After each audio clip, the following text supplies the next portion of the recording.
Sa paglipat nila sa Ehipto dahil wala silang mainom sa Kanaan, to escape hunger, anong nangyari? Pupunta sila ng Egypt, pero bit nila ang isang malaking problema. Alam niyo kung anong problema nila? The beauty of Sarai. Biruin niyo, ang problema yung ganda. Ano? Problema ni Abram at ni Sarah, yung kagandahan ni Sarah. Kayo ba ng problema sa ganda? Tingnan mo, katabi mo, problema niya, di po ang problema nito kung paano siya gaganda. Ano? Ang dami na po nitong pinahid. Ano? Waipek. Ano? Biruin niyo si Sarah, ang problema nila. Take note, 65 years old. Pero gandang-ganda pa rin sila.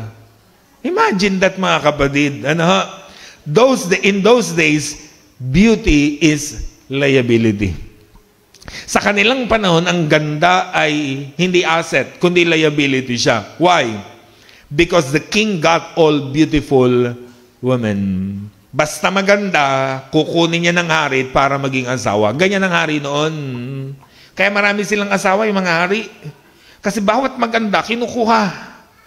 Diba? Kayo ba makukuha yung mga kababayan natin? Pag ano? O baka putimban ang kukuha sa inyo. Hindi hari yata ang kukuha. Ano? So, kaya pag tinignan natin, liability. Yung kaya sabi ni Abraham, paano na tayo ngayon? Ang ganda-ganda mo. Papatayin nila ako pag nakita ka at malamang asawa kita. Kasi liability yung beauty. Alam yan, kahit sa history natin, di ba? Nung panahon ng mga Hapon sa Pilipinas, di ba pag maganda ka, kinukuha yan ng mga Hapon. Sa history natin, di ba, ginagawang asawa, ginagawang sex slaves, yung mga kababayan. Kaya di ba pag dumadating ang mga Hapon daw sa atin noon, yung mga kababayan, nagpapahid daw ng mga, kung ano-anong mga puti, kung ano-anong mabaho sa katawan, para magmukha silang marumi at mabaho, para hindi sila kunin. Ganyan ang ginagawa nila. Diba? Halimbawa, no, sabi, anak, kaya na mga Hapon, taguan ng mga babae, pahid ng pahid. Pero iba na ngayon, di ba? Anak, nariyan ang mga Hapon, labas ka. Pagandahan naman ngayon, di ba? Why? Kasi ngayon, yung beauty is asset, not liability. More on asset ang beauty natin ngayon. Kaya di ba, pag tinigan natin, kahit sa pag-a-apply ng trabaho, di ba? College graduate, check. More experience, check. Di ba? Hardworking, check. Kaso doon sa bandang huli, with pleasing personality, yun lang. Bagsak na. Di ba? Minsan ganyan na nangyayari. Kasi nga, asset na, yung with pleasing personality ka na, yung may beauty ka na. Pero sa kanilang panahon, liability. So, Abram wanted to escape death, nagpunta siya ng Egypt. So, may problema sila, yung beauty ni Sarah. So, para hindi uli siya mamatay, another escape ang gagawin niya. Umimbento sila ng kasinungalingan na mag-asawa. So sabi niya sa asawa niya, asawa ko, napakaganda mo. Pag nakita ka ng mga taga-Ehipto, malamang papatayin nila ako. Kukunin ka, magiging asawa ka. Ganito gawin natin, sabi niya. Magpanggap na lang tayong magkapatid. So kuya mo ako, nakababata kitang kapatid, para hindi nila ako patayin. In other words, mga kapatid, payag si Abram na kunin ng iba ang asawa niya, sipingan ng iba, huwag lang siyang mamatay. Walang kwentang asawa to, ano?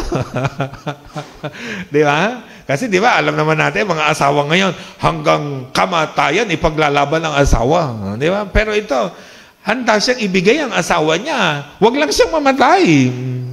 Nakita niyo, napaka-selfish nitong si Abram. Sabi niya, okay lang na mapunta ka sa hari. Ano? Huwag lang nila akong patayin. Actually, marami pang ang blessing ang natanggap niya. Pero binigyan siya ng kambing, ng tupa, lahat ng mga pagpapala. Binigyan pa siya ng alipin. Binigyan siya matitirahan. Talagang para siyang hari na rin doon sa lugar dahil kay Sarai na kanyang kapatid. Yun ang ibig sabihin, mga kapatid. At dahil nakita nga, pagdating nila sa Egypt, biglang kumalat agad ang balita. Kasi nakita si Sarai, ang ganda. Binalita agad sa paraon. Sabi niya, mahal na hari, meron pong dumating. Napakaganda. Sabi ng hari, dali niyo rito. Kinuha si Sarai, Dinala sa hari, ginawa niyang asawa. Pero papayag ba naman ng Diyos?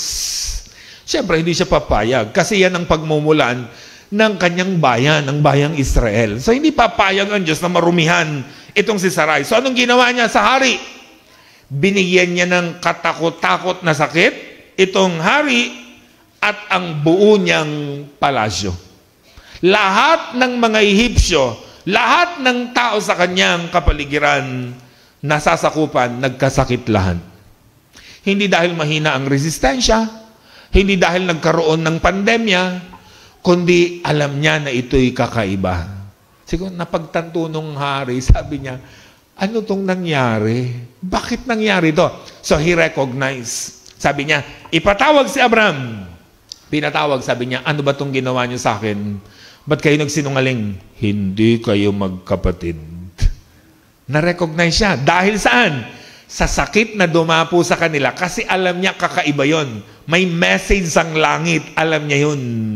Natauhan siya sa kanyang ginawa. Ibinalik si Sarai kay Abraham.